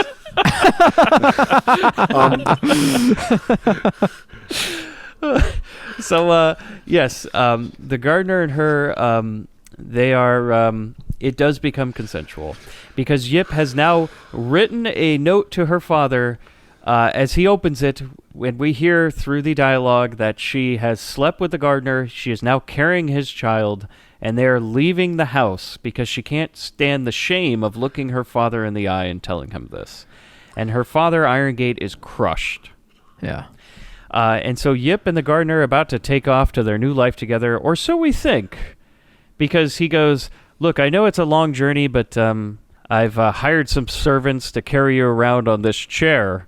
A palanquin, he calls it. Yeah, I was like, what's this Cleopatra thing going on now? Well, I was so confused. These are actually quite common in life. Of course, yes, but I want to know who was in it. Chris, Yip is a lady. You're going to treat her right. Of course. I didn't know she was in it at first. And so she sits down on the chair, and, this ride becomes a little bit not what she expected. She's immediately chained in. Yeah. Oh. Then she's picked. She's also. By the way, she'd also note before this palanquin arrives, Direwang gives her some tea, quote unquote, and then brings the palanquin in, which she's chained into. Up comes who? Gu Shanyang. This is Carrie Eng's role, a high-rent madam. Okay, right? so it's not the cousin, right? Oh, no, it's a madam. Yeah, it's this madam. This is a different character entirely. And she says that basically the gist of it is that the gardener has sold Yip into prostitution. Right. The tea that he gave her is an abortifacient. And then the servants who are carrying her palanquin begin shaking it back and forth to induce an abortion. Yep, this is a movie, everybody. This is went actually south happening. quick. Oh my god. Right? So they're trying to terminate Yu Shang's inconvenient pregnancy so that she can get on with her new career. So the way they would induce abortions in ancient China is you just sit in a chair and they shake it for a while? Well, I have no idea whether this is actual historical practice, or I suspect this is something the screenwriters invented to get the thing moving along. Yeah, just shake her around a little bit. Then poor Yu Shang, she's carried off in chains to Madame Gu's brothel in the capital city. And then the next thing we see is I go, well, I can't really explain what I'm watching because basically Wei, the cousin, and Fluke Girl are smoking opium, and then I write, it just becomes like the holy mountain of sex scenes. Yep. Is that it's all sorts of various bizarre shots, dozens of women. The best interpretation I can give of this is Scholar Wei falls into an opium dream, also probably an anachronism, but never mind, with Weitu in her boudoir of hedonism. He falls asleep and he wakes up in what is effectively Buddhist hell. And basically, a woman announces Wei Yangsheng is a tyrant, sentenced to torture and rape until death. So he is whipped. He is tormented with some kind of penis stimulation wheel, and undergoes a variety of other inventive sexualized tortures. There are a lot of naked women in Buddhist hell, it would appear, because they're the ones carrying this out. He's eventually put into a crucifixion position, carried out, and forced to have sex with a mare. And as sort of Isn't it the same horse that he took his dick from? Well, no, the mare is just a mare wouldn't have a dick. Obviously, it's described as this is karmic justice. This mare, because I thought this mare has been deprived of its rightful mate, and now karmic justice will require that she be reunited with him. Yeah, and yeah. So that's how that goes. Yeah, wow, I was wondering. I was like, why are we here? Wait, hold on a second. Amazon had the part where they made him fuck a horse in it. Not really. It was cut around very cleverly. Okay, no, they do cut before anything actually happens, but I'm very surprised that they even had that part in it. Yeah, because they basically throw him in a crucifix into the horse. But then the next thing is that Yip is now at the brothel. Okay, yep. She's being trained. Well, she's being trained how to paint. Right, she's being, as I described, the finer points of oral and vaginal discipline from Madame Gu, who explains why she's doing this. She's doing calligraphy while simultaneously she has her head tipped back and she's swallowing basically a ball of gall on a string. And And, this is sort of like training her to be effective even with men who, have erectile problems. I think that's what this is meant to be. And Madame Goo is praising her for her work. She says, "You'll be the top prostitute." It's just like what happened in Robotrix or Robotrix. Yeah. When Yip said she always wanted to do that. Yes. Well, it's good to have goals. You know what? In this movie as well, biggest of the biggest. That's true. And during this, she paints a nice picture with her calligraphy's getting better. Yes. But Wei shows up and he's an old man now. Well, he's brought him on a palanquin. He looks like a meth addict. Yeah. He looks like he's aged like 50 years. Yes, but it hasn't really been that long because we know that, Yu Shang hasn't aged very much. Every other character is the same age. Yeah. He's just, this is the wages of excess. He's indulged himself so much that he's aged a great deal. Oh my God! It's a cheerleaders type of situation. Yeah, he's right. He's got a missing tooth, and his vision appears to be shot. So you're telling me, Faustus, that like the day after the cheerleaders were done with the football team, they might have looked like this? Oh, who can say? I mean, they aren't really operating in the same universe of karmic justice necessarily, so it might be different. At any rate, in order to get him functioning again, he's taken to this really high-class brothel called the Chamber of Revolving Heaven, which, as it happens, is the very same brothel where his once wife is working. Master Sai is invited, but instead he insists he has to go invite a duel. He's going to duel Iron Gate. Yes, he says. Yeah, he's going to duel Iron Gate. For some reason, we learned off screen. I don't know. They never tell us why. He just goes, "Yeah, I'm going to go fight her dad. Bye." I think for the Sai, it's probably just, "Hey, a fight. That sounds like fun." Yeah. But, so, he's brought in. He's going to be taken to the very top prostitute in this brothel. And there is an unfortunate moment of mutual recognition, delayed by his rather poor vision.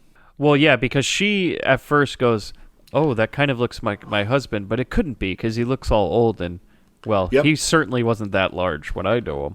Yep. She doesn't believe it because his equipment is too large.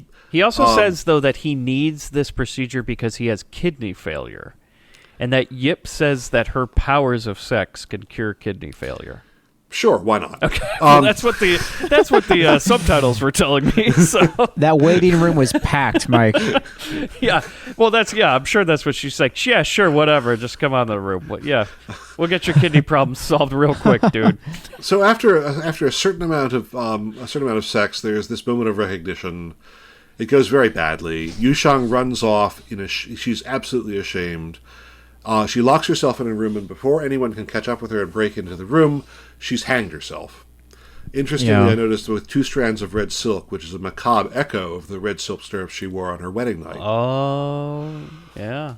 She also doesn't really hang herself because she just kind of like ties it around the chin, which I thought was really weird. Maybe their effects budget had been shot by that point. And I think Yip was like, "I'm not going to hang myself from silk, so you're only getting the chin." Yep. And then to pour some salt in the wound, these guards beat up Wei a little bit more. Yep. Like, just if his day wasn't bad enough. Yep. It's not like he didn't deserve it, though. So then Wei, you know what? He comes back to where y'all started, guys. He goes back to Sack Monk. And he shows up as a decrepit old meth addict. And he says, "I'm sorry, Sack Monk. Will you allow me to come in here? And also, the burglar's here, too." And he also, for some reason, is going to seek forgiveness from the Sack Monk. I don't know why, but apparently he lost his hands in a duel with Iron Fist, which might have been more fun to see than what we actually saw at the brothel. Like, maybe we should have cut to that fight scene where hands were being chopped off.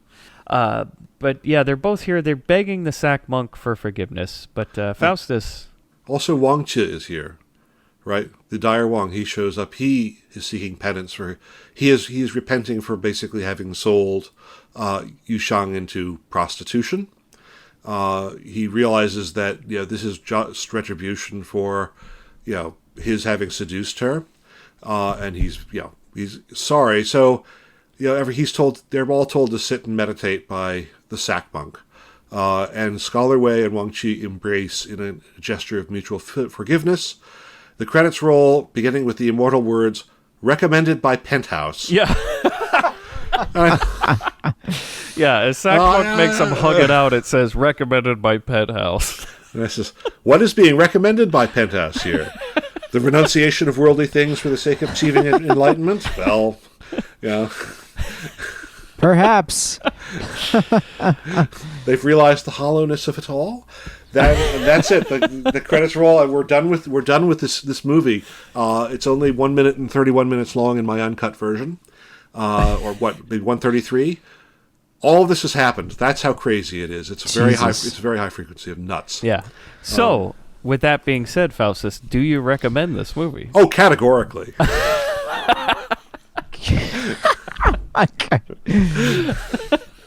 So it's 100% recommend. Wow. Sure. You're never really going to see... it's probably the only movie in the world where a man gets a horse dick put on his dick. So it's got that going for it. Listeners, if you know of another movie... Yeah. Hashtag, Please. Tweet at us. Or send email to Virgil, Texas at Chapo Trap House, whatever works. What should the hashtag be? Just horse dick, or it's a little too on the nose. So Horse hanger. horse hanger. There you go. Hashtag horse hanger. If there's another movie that is similar to this, Chris, what do you think of the cut up Amazon butchered cut? Would you recommend? I feel like it's Christmas morning, and I got the leather wallet set, and my big brother got Super Mario Brothers for Christmas. Oh wow, it's a rough day, huh? Yeah, that's just like I feel robbed. Well, Chris, if you're lonely tonight, you can go on that Hub website and look up the full version. That's right. Yeah, that's right. You probably don't need subtitles. Nope. And I can't imagine somebody going on Pornhub looking for subtitles. You mean they uploaded the movie and you can't even hear what they're saying? Oh, forget it. I've got to go learn Cantonese now. Yeah. I would say if you're curious, check it out. Otherwise, to seek it out is one thing. Like, I wouldn't go order a Blu-ray from Hong Kong. But it is one crazy-ass movie. And I'm sure that the Amazon cut has enough, but it seems like you're missing some key scenes, as Chris said. Yeah. It is one batshit crazy movie, and Hong Kong movies are fucking nuts. So, sure. Yeah, there you go. Did you guys hear that sound? Oh my god, I do. How do you think Bobby and DeVito would fit in the world of Sex and Zen? Well, I have an idea. All right. Bobby starts the van, and it immediately begins to spiral into some sort of bizarre time tunnel-like effect. And Danny DeVito turns to Bobby and says, "Bobby, what's going on? What did you do? You didn't put unleaded gas in the straight arrow, did you?" "Well, it was cheaper." "Bobby, when you do that, it turns the straight arrow into a time machine. We could end up anywhere." Spiraling, dizzy, fade, black. And then, what do we see next? We see Bobby wearing only a loincloth, standing behind bars. He's in Buddhist hell. Oh, no. Okay? And the mistress of ceremonies of Buddhist hell says, "Bobby, for your crimes against womankind, you are subject to rape and torture to death." He's then, forced to undergo a variety of unusual procedures, which he doesn't enjoy, in spite of the fact that Buddhist hell is full of naked women. Can I ask you a question? Sure. Is there a horse in this Buddhist hell? Oh, there's something much worse. Oh, no. We're getting Oh, to boy. And, at one point, of course, we will get a shot of DeVito's also wearing naked but for a loincloth, standing behind bars, saying, "Oh no, Bobby!" Because what comes next is he's eventually strapped down to a sawhorse, not a real horse. And he says, you have deprived this man of his rightful mate. Oh, no. And you must make up for it." And Bobby turns around to see, what is it? Dugan. Oh, no. Who strips off his robe and shows himself wearing only a loincloth. And a massive member shielded, under the white silk. Oh, wow. Fade to Oh black. my god. How the hell are we supposed to follow that one? How are we going to top that? Mine is just so Bobby and DeVito hear word of an ancient Chinese secret. Of course. But instead of them going through the whole procedure, they don't know how to speak Cantonese, so it's literally them for 3 hours in the library learning how to speak, and that's it. That's it. Love learning how to speak the language. The end. Well, guys, I think if you go back to the very beginning of the movie, remember how Faustus, you didn't know the other two banned books? Right. Well, one of those is Tales from the Quadet Zone, so hopefully that'll never be open. But the other one, well, it's a tale about a yellow dragon that goes around Malibu preying on the women.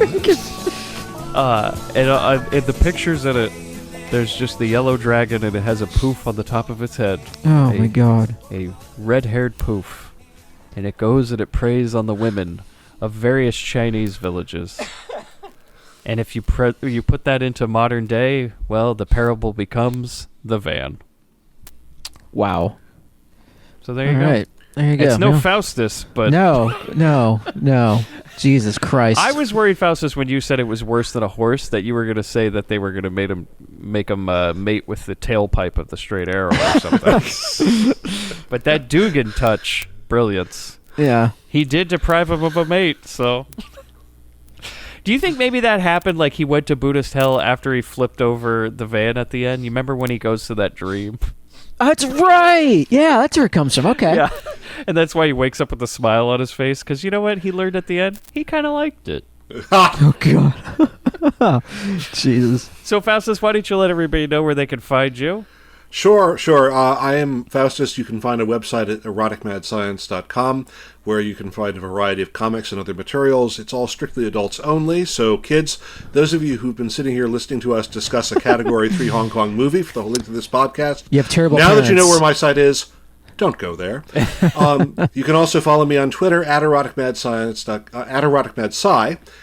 and I always welcome correspondence. So, are you going to upload your notes for this episode? I will upload my notes for this episode. They'll be available on my site, and I will arrange for them to drop simultaneously with its publication. Well, I have to say that you've sent me the notes, and guys, Faustus puts anybody on this show's notes to shame. Yeah. So I, usually use a Google Doc and just write notes and write scene by scene. Bobby just writes it on a piece of paper. Chris Mann doesn't use notes. I think he does. What do you write? I have enough room on my palms. Yeah, so. You write them on your palms. Faustus has written a novel with it even has cover art. Yep, I got my friend Lucy Fidelis down in Sao Paulo to commissioned her actually to do a yip tease. Yeah, and it's got a yip tease cover. Oh, It's wow. got every scene broken down, scene by scene, in table format, and it has a frickin' bibliography at the end of it. I'm serious. It's impressive. When we get ready to get the Grindbin compendium, we know who we're going to. Yeah, and Faustus A+ is what I'd grade it in my class. Always. So Always. Fantastic. Thanks, Always. guys. Absolutely. This has been a hilariously fun episode. Yeah, we know it's late where you are. Now it's early where you are, so we're gonna. Yes, but please join us again, Faustus. You are a very treasured guest on the Grindbin. Yes. People love taking your 101 classes and whatever topic we're going to be covering. And I hope next time you join us, you bring in another interesting movie for us. And I know actually you've sent me a few. Yep. And we will be covering those. And I can't wait for the information you dig up on those movies. Well, I'll do my best. All right. Bobby, start the van. Hey, Bobby, I got the money. Dad, I made the tease. But you're a hooker. Get that goddamn thing out of your mouth. Why did say it, knocker? I don't know. Spooky ain't got no real rhythm. We're gonna play a little game, baby. I just love fun and games. Get a little girl all hot and horny. This is Los Angeles. Oh, the hell with women's live. I'm horny. And maybe Daddy wouldn't have had to kill himself because he couldn't get it up anymore. What a shame. It's for jacking off. Come on, just step on the gas before we get creamed. And